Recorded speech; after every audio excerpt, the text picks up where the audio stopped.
Megyn Kelly recently appeared on Piers Morgan Uncensored. Don't know why she did or why anyone would actually appear on Piers Morgan Uncensored nowadays, but nevertheless, she did. And she confronted Piers Morgan a little bit. I would say a tiny little bit, because Piers Morgan seemingly is completely against Israel at the moment, and he's doing it for clicks.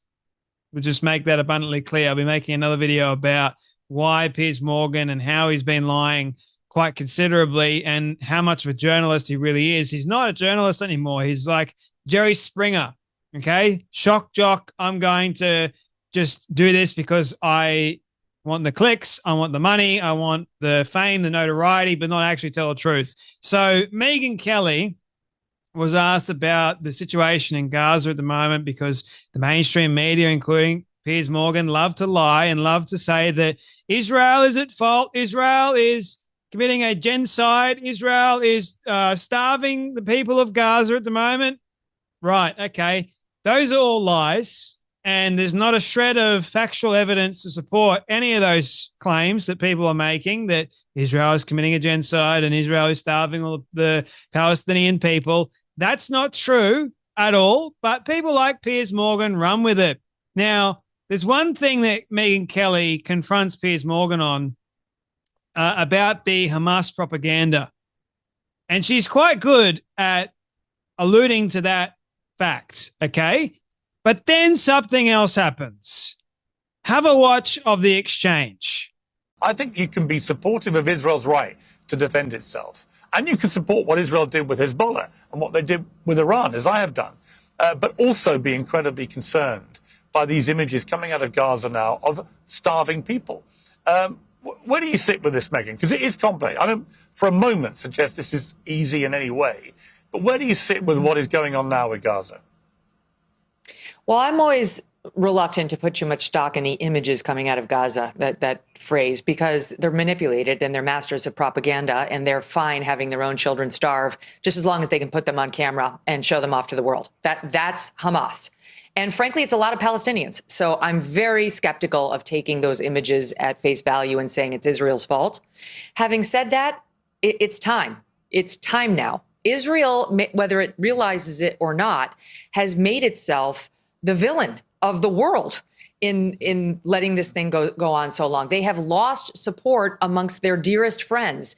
And even the entire Democrat Party here in the United States has turned against them, and they're losing Republicans by the day here in America, which is their most important ally. So whether the fight continues to be just or not is almost irrelevant.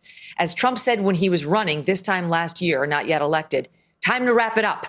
And that's how I feel, too. And I've given Israel a long berth. I fully understand, as an American who was attacked on 9/11, my country was that, when you attack the United States and you kill thousands of our citizens, and Israel was in this position on 10/7, it's fine to respond, and it doesn't have to be proportionate. Whoever said it has to be proportionate? It can be overwhelming force to teach a lesson to any enemy. You mess with us, it's going to be extremely painful, disproportionately painful for you. I have no problem with that. But what Israel's doing now is losing its standing with the rest of the world. And it can sit in its corner and claim that it's morally justified and it has the, upper hand. And all. It's too late. It's lost. It's starting to lose, too, even with its closest friends, its moral reputation, its moral high ground. And as Trump said a year ago, time to wrap it up. Okay. So Megyn Kelly starts out great, saying that she's reluctant to rely on the images coming out of Gaza because those images are coming from Hamas, and they're great propagandists. The images that you guys have been seeing that have been running wild, thanks to the mainstream media and all the politicians that keep sharing them, almost to a beat.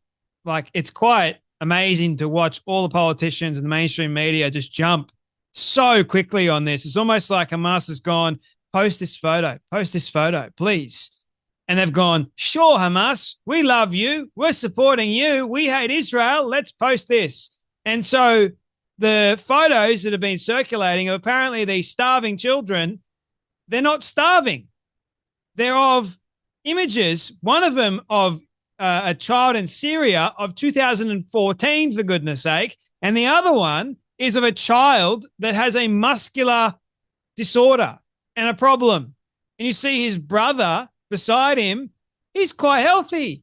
Now, I don't know about you, but if you've got an actual starvation crisis on your hands, why is it the first ever starvation crisis seemingly that young kids are starving, but yet adults aren't, or adults are really fat? That's interesting to me. But of course, Piers Morgan wouldn't know anything about that. So Megyn Kelly, like I said, started out great in her confrontation of Piers Morgan, but then jumped off a cliff by going, firstly, I don't believe, I'm reluctant to believe that anything coming out of Gaza at the moment, because Hamas is a great propagandist, but Israel is making themselves to be the villain in this situation. And I'm going, hang on a minute. Hang on. Wait. So you are saying that Israel is making themselves the villain in this equation, but yet you're not realizing who actually started this. Israel's not the villain. Wouldn't you think that Hamas is the one that's making Israel look to be the villain thanks to the propaganda? Wouldn't that like cross your brain for just a moment, Megyn? Like I said, you started out great, but then you jumped off a bloody cliff. The moment you start blaming Israel for the problem of Hamas, you lose all credibility then, because now you're just running cover for Hamas. 1 minute you say, oh, it's Hamas's fault about the propaganda, and we shouldn't be believing in anything that comes out of Gaza from Hamas because they're great with their propaganda machine. And then the next minute, you just immediately blame Israel. So it's Israel's fault for making themselves look to be the villain, and now it's time. It's time to stop. Well, I hate to break it to you, Megyn, but Hamas has rejected so many ceasefire deals, and there's still hostages.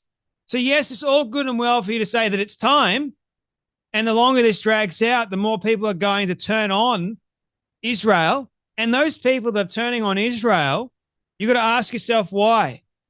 Are they just falling like you are right now, Megyn Kelly? Which, funny enough, you called out just a second before you blamed Israel for pretty much Hamas propaganda. What's Israel supposed to do? Hamas won't release the hostages. There's still 50 of them, I believe, in Gaza still. And Israel has got a thing. I was reading Douglas Murray's on democracies and death cults last night. Israel has got this thing. We're not going to leave one Israeli behind. So obviously, they don't want to leave one Israeli in the hands of Hamas. So they're trying to do everything they possibly can. But Megyn and Piers Morgan, stop running cover for Hamas. Like I said, you started out great, Megyn, but you ended terribly.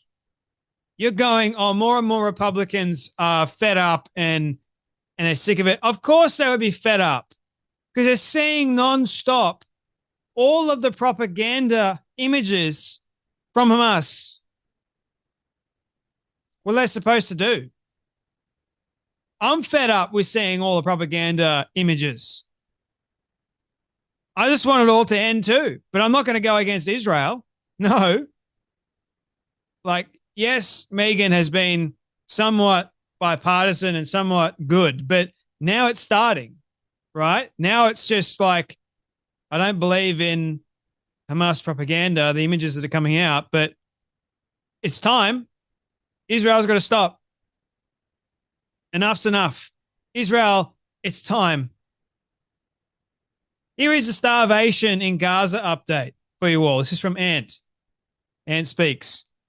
The Gaza Ministry of Health reported 115 deaths from malnutrition since October 7th, 2023, as of July 25th, 2025. So out of the millions of people, wouldn't you think that if there was a starvation crisis at the moment, wouldn't you think that number would be a lot higher? Maybe.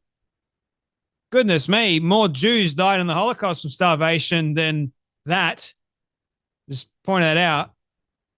In Ethiopia, 74,000 583 people, malnutrition-related deaths have occurred in 2025 alone. In Bangladesh, an estimated 95,000 to 100,000 malnutrition-related deaths in 2025 alone. In Angola, an estimated 33,000 to 35,000 malnutrition-related deaths in 2025 alone. So please save your virtue signaling BS, which is clearly manufactured to fill a void in your pathetically empty, meaningless lives. So Piers Morgan blocked Ant, by the way, because Ant was considerably calling him out on his lies. So here is the photo, ladies and gentlemen, of, here's the brother, we assume it's the brother, on the side, right? Perfectly fine, not starving. The mother's not starving. The brother has a muscular problem. And that's the photo they don't want you to see. They just want you to see the little child that looks like he's starving to death. It's so wrong, isn't it? And to watch so many commentators fall for it, I'm just like, mate, I understand you're probably falling for propaganda. I understand you're probably sick of it like I am. But, man, see the truth. See the truth. Anyway, that's enough from me, but you guys take care, be blessed, and I'll see you all in the next video.